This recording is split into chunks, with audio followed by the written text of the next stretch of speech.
Hey, what's up everybody? pt.1 coming at you with another video. Alright, so I'm not really sure what I have to offer the conversation about the Los Angeles Lakers that haven't already been said, but I figured I'd turn on the camera, say hello to everybody, and just kind of give you whatever the heck comes out of my mind at this moment. So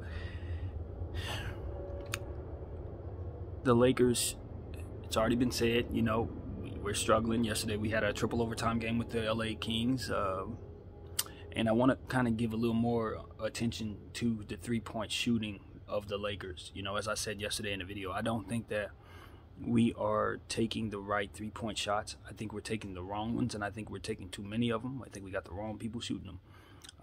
AD shouldn't be shooting the three this much. LeBron James shouldn't be shooting the three this much. And Russell Westbrook, although his three-point shooting is improving, he shouldn't be shooting as much either.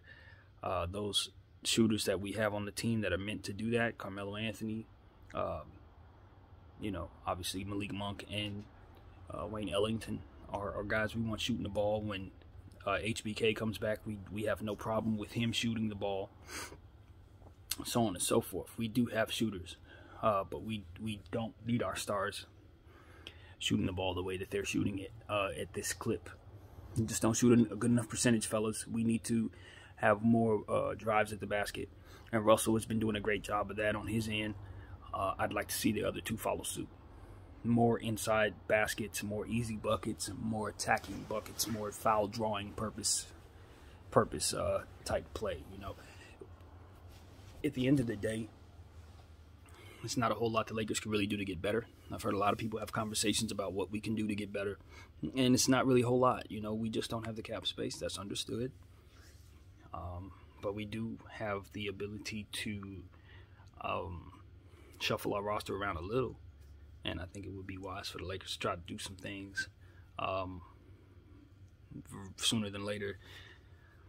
In most situations, being patient makes all the sense in the world, but I think with the timeline of this team, you have to see each and every game, each and every season, each and every moment, each and every possession as meaningful and should be planned out and purposefully executed. I don't think that the Lakers have the right urgency. I've listened to some people talk about the attitude of the team, guys who are celebrating after certain buckets and stuff like that, but we're not walking out of those games with wins. We're kind of showboating, but we don't have a whole lot to show for it. I think we need to take a look at that. Obviously we have some guys on this team whose signature is to do certain things. Like, these are guys that are not just bringing something new to the table. A lot of these guys have been this way their whole lives. They have their signatures. Carmelo Anthony, he shoots threes and then he taps his head 3 times. Bron James has his different motions and things of that nature. Russell Westbrook is a demonstrative finisher, and these guys have done this in other situations. So I don't really give much thought to the over celebrating, but that does not necessarily mean that the opponent isn't.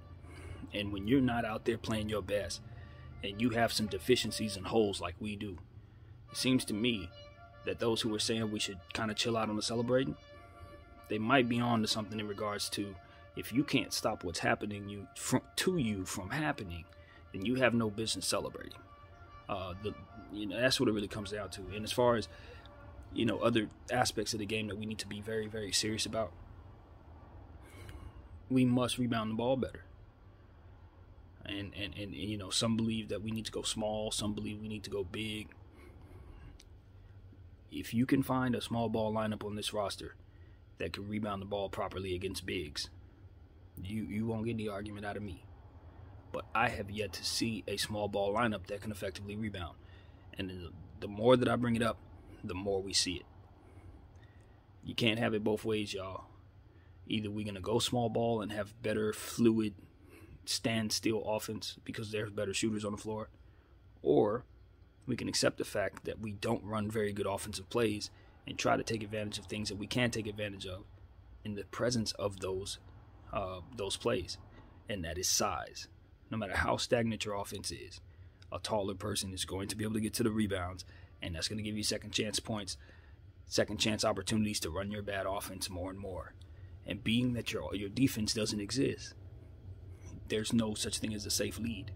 There's no such thing as getting to a point where you can relax. And unfortunately, as a team, we tend to relax. We tend to get leads and we feel comfortable. We seem to go up against certain talent and we'll play down to their level. It doesn't really matter who it is. We're playing to their level. And I just think that Frank Vogel, I look at him and he looks like he's a guy just kind of looking around, trying to get guys to, believe in him. But it's like it's hard to have faith in a guy when he's not doing very simple things to adjust. It feels like we're going through this a lot with Laker coaches. Went through this with Luke Walton. We had some issues with Byron Scott. Even if I go back even further, I think about Dale Harris, Mike D'Antoni, Rudy Tomjanovich, even though that didn't last very long because he got sick. But we were having issues with all of our coaches. It would be nice, with the exception of obviously the great Phil Jackson. We have yet to have a coach in here, and correct me if I'm wrong, but we've yet to have a coach in here that really establishes themselves as a guy that we really, really love as a coach. We haven't had one. Even now throughout the great years, the only one we've had is Phil Jackson. I want to see our next coach be our best coach. And that's why I understand those who are saying don't fire Frank in the middle of the season. But my thing is, just because you fired a guy in the middle of the season doesn't mean you have to have your answer at coaching right away. You bring in the interim. Obviously we have Fizz available.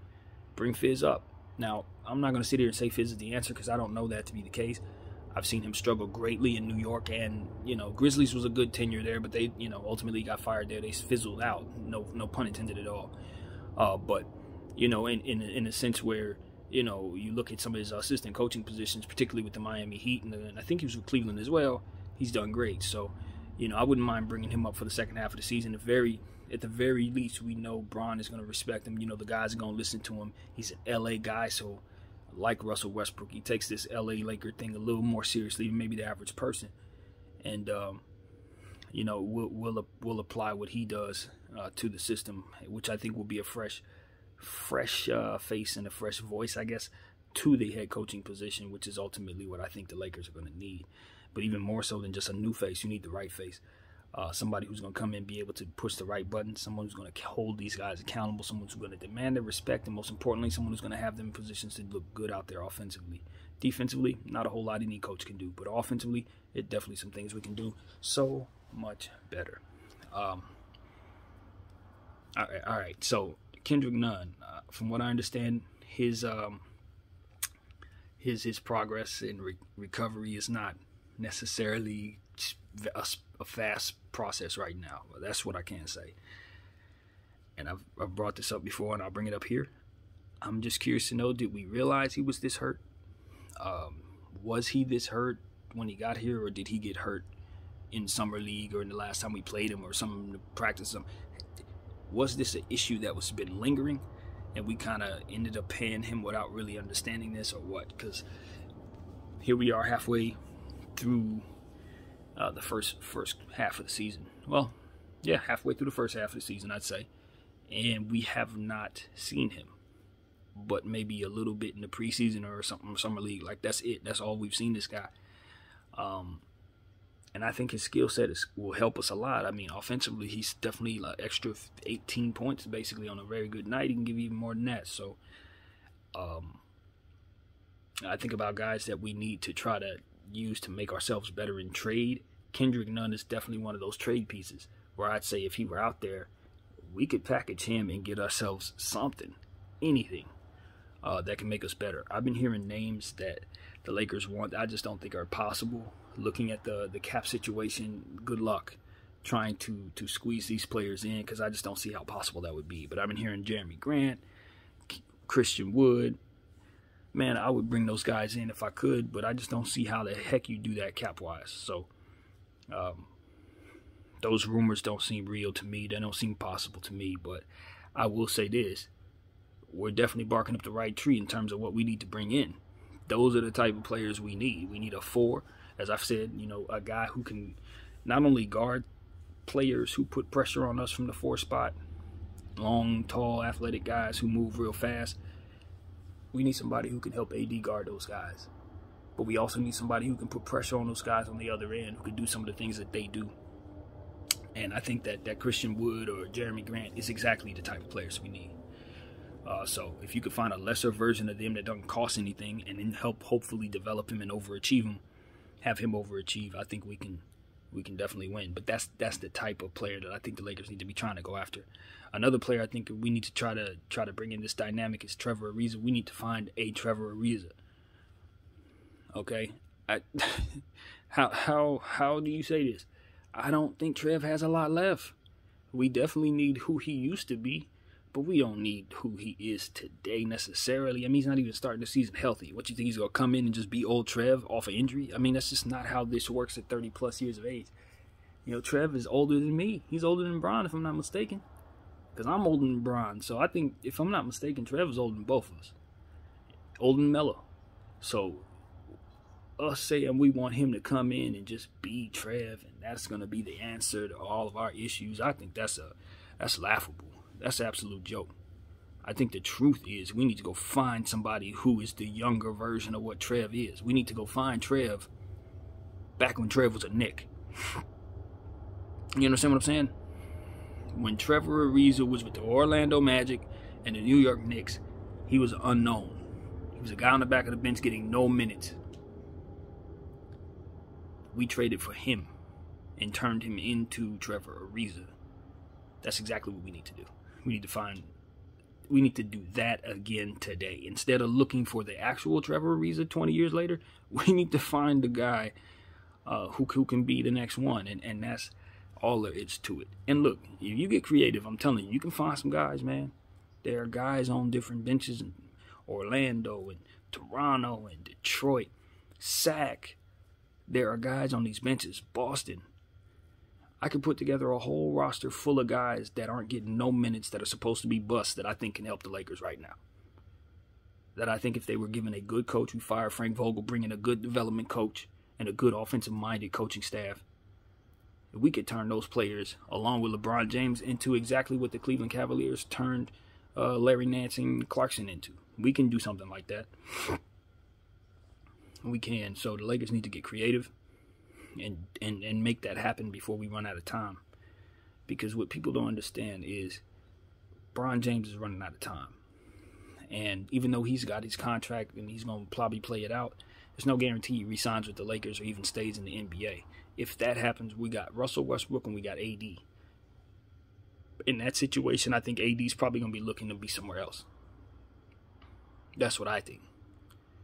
So the Lakers are going to have to try to retool without Bron, and I just don't know how the heck they're going to do that with Russell Westbrook on contract. So, and obviously Frank Vogel if they decide not to fire him. So even though I'm thinking like 2 years down the road, you look 2 years back, we were holding the trophy. You see how fast that goes, right? So I would tell everybody just to understand that this is not a season we need to be throwing away, or, you know, a lot of fans are, rah, let's keep Frank Vogel. He's not the problem. Guys need to play harder. No. I'm sorry. That's a conversation I would have had 10 years ago when I didn't know what I know now. But now that I know what I know now, Frank is the problem. He actually is a problem. He's not the only problem, but he's the one you can do something about. As to our other problems we can't do anything about. And that is the point. That's the point. You got to do what you can do as it pertains to this roster. Because you are stranglehold in a lot of areas. So wherever little ways you can improve, it's important to do it, and it's important to do it now. Don't wait. You don't have time. And if you believe in this thing, then go down with the ship. Straight up. You know what I mean? And that's what I tell Frank.